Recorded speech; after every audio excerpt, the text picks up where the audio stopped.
Game Freak and Pokémon have created games that have been ingrained in the public consciousness for a very long time. Not only have they been ingrained in public consciousness, they've also been ingrained in mine. I'm serious. I can't stop thinking about Pokémon. I might have a problem. But we've all experienced Pokémon to some extent, whether it be the games themselves, the TV shows, or the cards. Most people who were born after Pokemon's creation have had some level of Pokemon merchandise in their hands at one point in life. I'm different though. My level of dedication to the franchise is bad, like Disney adult level bad. I've played just about every game and spend most of my time thinking about the games. I've been addicted to catching these cute little creatures and sending them to do my bidding for many years. Leave me alone!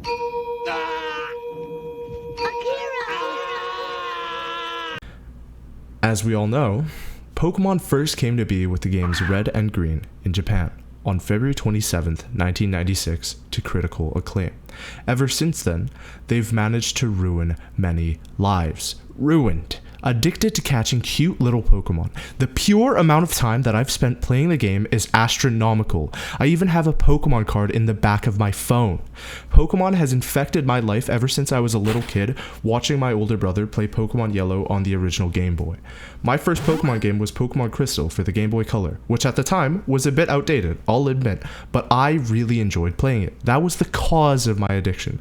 These little shits had to be cute. I just had to watch the show, didn't I? Oh, what a cool adventure. I want to be just like Ash. No, you don't. You don't. I spent so many of my early years wishing that I could wake up in Pokemon World like it was some sort of isekai anime. I was delusional. I thought that somehow everything would be peachy keen. Everything would be fine. I would be okay in life. I'm not. I cope every time they release a game, without fail. But I digress. The games and show have helped mold me into who I am today, and are quite central with my personal identity. Today I'm going to be talking about what I love so much about Pokemon and how they should innovate. We all know that the core gameplay loop for Pokemon isn't necessarily special. The turn-based combat kinda stinks, and the EXP grinding can get annoying, and the game just isn't really that hard. The main thing that brought me into the game as a child was the fact of just catching Pokemon that you thought were cool and going on an adventure with them. It's almost like having a bunch of pets that are digital, you can't touch, or smell, or really take care of, or have any proper attachment to. The idea of a monster catching game, a game in which you can have a bunch of friends to grow stronger and become the best, was something extremely captivating back then, and even now. The games during recent times definitely have their upsides, but there are a lot more downsides to them. All of the problems I said earlier are definitely things that need to be worked on. Here are my thoughts on them. Turn-based combat is something that not many people really love, but it can't be done away with. The only way that it could be is if they went the Final Fantasy route of engaged combat, but I don't think that fits with the type of game that Pokemon usually is. The boss fight mechanics in Pokemon Legends Arceus was really good, and a breath of fresh air, but mostly because I love Souls-like games, but I feel that if they were to expand them in the coming games, it would definitely benefit them. The EXP grinding is a mixed bag, and while I do like the idea of EXP all being on by default, I kind of agree with the general consensus that there should be an option to turn it off. Apart from that, I think that adding EXP candies and other things like that were a good idea to include, and the difficulty of the game is a touchy subject. As Pokemon is a kid's game, I'm one of the believers that it's kind of better to let kids figure stuff out by themselves, as when I played the game when I was younger, I kind of figured everything out by myself. The consistent hand-holding of newer generations was not a good feature in my opinion. In Pokemon Black and White and their sequels, I feel that the difficulty was well managed, but since then, Pokemon started making every situation that you get into as a player advantageous to you, like making your rival choose the Pokemon that's weak to yours by type effectivity, and numerous other needless advantages and handicaps that they give you. The stories. Ever since the creation of the series, the story has been lackluster, for a lack of better words. Pokemon Black and White 2 were a step up in the story area, but then Game Freak, for whatever reason, decided to just stop making the story for their games good, and shot the kneecaps of whoever was the narrative lead of that generation. Admittedly, Scarlet and Violet's stories were alright, but the lack of voice acting made any emotional attachment in cutscenes non-existent. Pokemon Sword and Shield were not the best, story-wise, as it felt a lot more linear than any Pokemon game I've played in the past. The major thing I liked about Pokemon Sword and Shield was the Pokemon designs. Alright, listen. I hear a lot of you other Pokemon fans and past Pokemon fans making fun of the new Pokemon's designs and saying they don't look like Pokemon anymore. When did they ever look alike? The only consistent design between generations was creating a bird, a rat of some kind, and a Pikachu clone. How in the hell do they not look like Pokemon when your only basis of what a Pokemon is supposed to look like is Generation 1? Listen, I understand that in Sun and Moon, as well as Sword and Shield, some of the legendaries and Ultra Beasts didn't look like any other sort of Pokemon, but that's because they were literal aliens. Why would a non-domestic creature look like ones that are on the planet already? That's like seeing an alien in real life and being shocked it didn't look like your cousin or something. The games need work, yes, and they need more effort, but the one consistently good thing during the release of all the games was the character design. The only acceptable critique of character design is changing the colors from 2D to 3D, because they thought that Pokemon being too saturated was bad for 3D, which I think was a bad call. Stop finding any excuse you can to hate on Pokemon just because it isn't 2D anymore. Listen to this.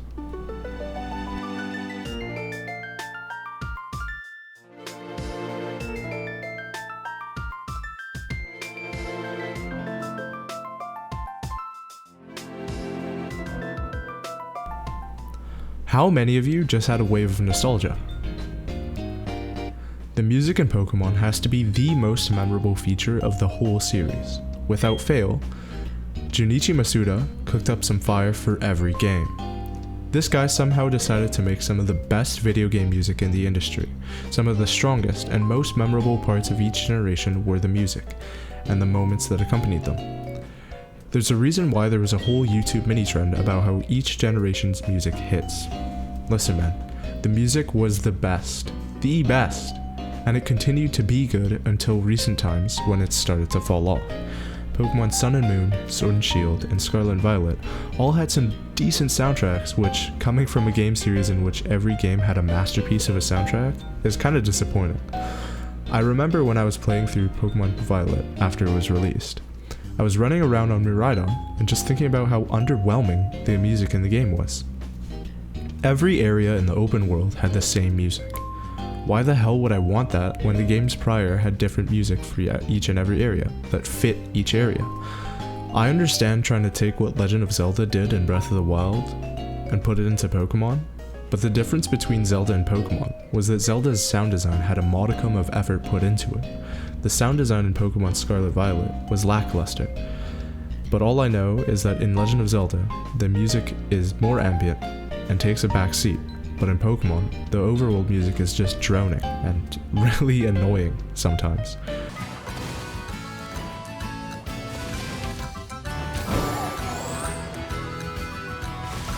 Not to say that Pokemon hasn't had some bangers recently, as Pokemon Sword and Shield and Scarlet Violet had some good music, yes, but the majority of the songs on the soundtrack didn't stand out on the same way that the older games did. I'll also say that some of the best music that was in Sword and Shield and Scarlet and Violet were created by Toby Fox. You know, the guy who made Undertale, like one of the best video game soundtracks ever. Yeah, him. It's sad that someone that's an indie developer has to team up with a multi-million-dollar game studio and make songs for them, which completely overshadow most of the music on the game's soundtrack. While there is some good sound design, particularly with the Shinies, moves, and others, there's definitely more effort that needs to be put into them. Shiny Pokemon, more rare than legendaries, are every player's favorite part of the games. These beautiful star-studded creatures sporting a different color scheme are arguably the best feature that Pokemon has added over the years. Shiny Pokemon are the reason why I've spent so much time playing the games during recent generations. The odds for getting shiny Pokemon from Gen 2 to Gen 5 were 1 in 8,192, but from Generation 6 onwards, it's been 1 in 4,096 and possibly higher if you have a shiny charm and you're using a shiny hunting method. From my first full launch shiny, a shiny Lotad in Pokemon Emerald, I've been hooked on shinies, like a high schooler who just had their first hit of a fruity ass vape. I can't get enough of it. I've tried using most of the methods, like the Masuda method, chain fishing, SOS chaining, whatever. But for the most part, I love them, and they're all fun. But the most dopamine pumping, heart rate accelerating, pants shitting method has to be full odds hunting. Hunting at full odds, not knowing when you'll get the shiny, or even if you'll get it, is something that has kept me playing the game for admittedly way too long. I've spent too many hours holed up in my university dorm room, full-on shiny hunting Pokemon in Pokemon Sword and Shield that it's kind of embarrassing to admit. An issue that I have with the new games is that a lot of their shiny hunting methods are uninspired. It's like they asked Masuda if they could make a new method, and he was just kinda like, yeah, I guess, but don't spend too much time on it. We don't want our community to have too much fun, right? My least favorite shiny hunting method, outbreaks, are the worst. The worst method of getting a shiny. Listen, people may like getting shiny Pokemon just handed to them by being AFK and walking in and out of a designated area, but I don't. Most hunters just want to work for it. In shiny hunting, it's more so the journey than the result that matters the most. I did like the picnic method in Sword and Shield, even though it wasn't even really a method, and it just was full odds, but you know, it's whatever. The sandwich hunts in Scarlet and Violet were a good addition. I just don't like outbreaks. I don't have a problem with easier shiny hunting methods, but I think that if they're gonna be easy and boring, there should be another option that's harder and more fun.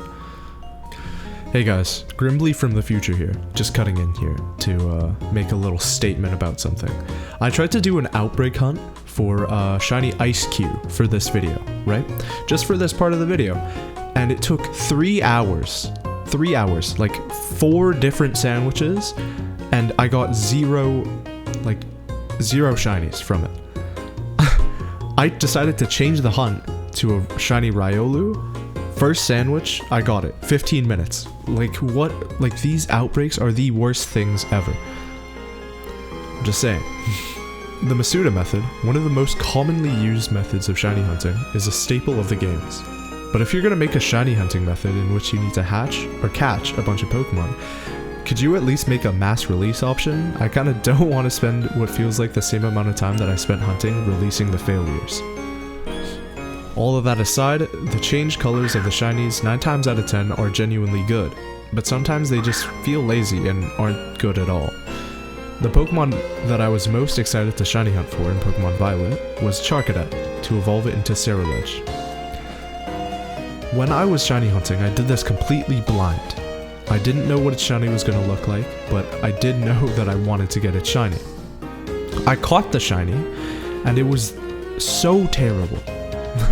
They decided to just change its eye colors. Thanks, Game Freak, for making my cool night Pokemon just change eye colors. Yeah, that's a really good shiny, I think. Whoever made that design and approved it, scratch that. For that travesty, every worker in the shiny department just needs to be removed from the company. The other shinies of the gen, however, were quite good, and I liked them.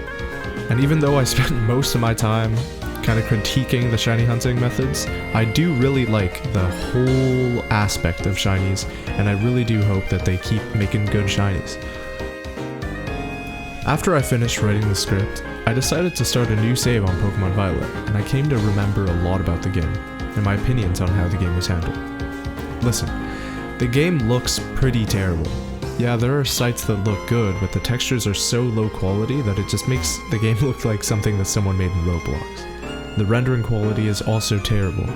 Everyone makes the comparison between Zelda and Pokemon Scarlet Violet, and that's because it's true. These imbeciles over at Game Freak still haven't gotten into their brains that when you decide to make a game, you kinda need to spend time coding it and making it actually playable. The FPS differences between Scarlet and Violet and Tears of the Kingdom is so funny, considering Tears of the Kingdom is a way larger scale game. Graphically overall, the game is outclassed by every other game on the market. Typically, graphics don't necessarily mean that much to me, but if the Pokemon are going to be high quality textured, I think that maybe, I don't know, the world should get the same treatment. The major problem I have with the game is that the FPS is terrible, as I said before. Everyone complains about it, and Game Freak said that they would be working on it, but nothing has been done. It feels like the only thing that they're working on is the new DLC that's coming out, and just keeping the online alive. Barely. Will I be buying the DLC? Yeah. Do I think the Scarlet and Violet was a good game? Listen, if they actually decided to delay the game like it should have been, I think that it could have been the best Pokemon game that has been released. I did enjoy the story, aside from the fact that I mentioned before, regarding the voices, and for the most part, I think that it was good. I can say with 100,000% certainty that it's a lot better than Sword and Shield's story, and I really liked the fact that there were multiple storylines that converged at the end. I enjoyed the fact that the game was open world because I believe that Pokemon should be an open world game. The fact that you had your legendary Pokemon with you throughout your journey was a refreshing take on legendary Pokemon. I don't like the idea of just having the box legendary be something that you catch once you beat the game and just do nothing with it. And the utility of riding it and using it for traversal was a really good application of that. The only downside to the mobility is that gliding sucks. It's like having a paraglider but also wearing a backpack filled with a bunch of rocks and filling all of your pockets with weights. The glider was a severely nerfed version of Zelda's. Starters were outstanding as their base forms, but as soon as they evolve into their final evos, they don't necessarily feel as well-rounded as other generations, with the exception of Fuecoco's final. Overall, Pokemon Scarlet and Violet were, no matter how small, a step in the right direction for the future of Pokemon. They had the potential to be the best in the series, but fell flat due to the management of Game Freak and their refusal to listen to fans' concerns, and due to their solely profit-seeking behavior.